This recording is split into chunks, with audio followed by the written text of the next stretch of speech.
Hello everyone and welcome back to another video. If you're new here, make sure you hit that subscribe button down below for more content like this. And don't forget to leave a like. In today's video, I am going to be reviewing this Chamberlain replacement safety sensors from Amazon.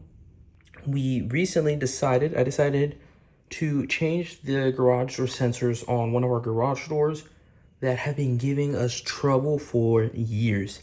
These sensors are now about 10 years old, and out of the many garage doors we have, this one decided, nope, I'm gonna give you trouble. I finally decided to change them. One thing I want to point out is that these are compatible with Chamberlain, LiftMaster, and Craftsman. So if this is not compatible with your brand, make sure you check before you buy, do your research. This also has auto reverse technology that comes standard. And these are super easy. They're also very low profile. Again, these are compatible with Chamberlain, LiftMaster, and Craftsman. Taking a look at the sensors themselves, they are very low profile, like I said before. Nothing compared to the sensors we had before, which I will show you here in a bit.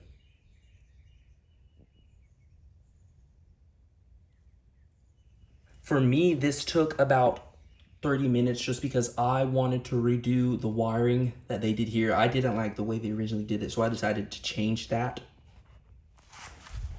And over here is the receiver, which is always the green light.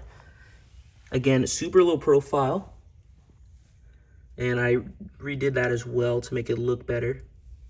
And just a quick comparison to the old ones that we had. These are the old sensors that we had on this garage door. We still have them on our other garage doors. Eventually, I'm going to change them out as well for that one right there. But this is the old one we have.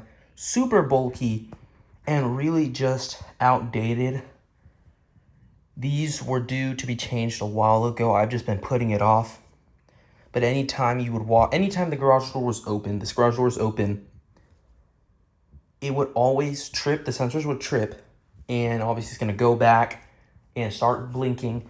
When there was nothing there, these lights were not flickering, which if they're flickering, obviously that means that they are not aligned. They weren't flickering, they weren't nothing. They were solid. Everything would have been fine. It should have been fine, but it never was, and it was always giving us trouble.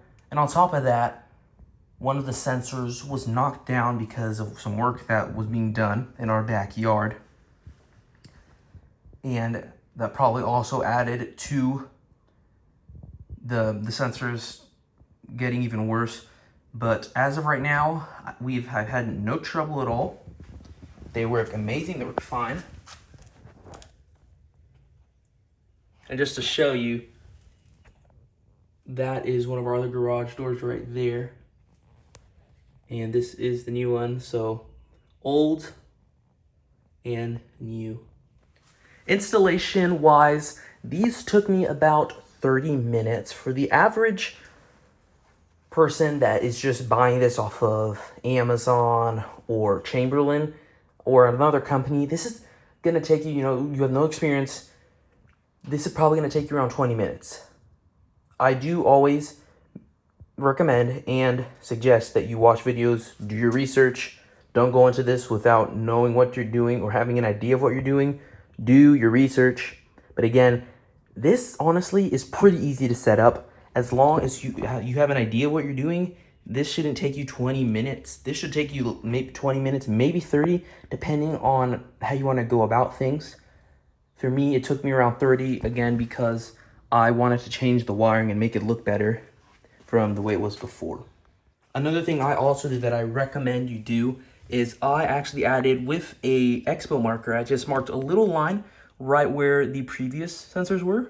As you can see, one right there. And one right there as well. And I actually got them both lined up on the first try. And I think that helps a lot, but that is a recommendation that I give all of you when you're installing this. Before you take the old ones off, mark with an expo marker where they were. And then that way after, with that expo marker, because they are dry erase, it should come right off. Here are the two. Again, these are side by side. This is what the new ones look like. That's the new one. And this is what the old one looks like. Super bulky again, just outdated. Ours are about, again, 10 years old. But this is really easy. It's a great project, good DIY thing to do. It's pretty easy again, as long as you have an idea of what you're doing. I 100% recommend these sensors if you're replacing sensors or just need to get new ones, or maybe you don't want the ones that come with your new garage door opener. I 100% recommend you get these. They are amazing. They're low profile and they just have an overall better look. I will have the link for these down in the description if anyone wants to buy them or want to know more information about them. And feel free to ask any questions down in the comments as well. That is going to be it for today's video, and I will see you guys in the next one.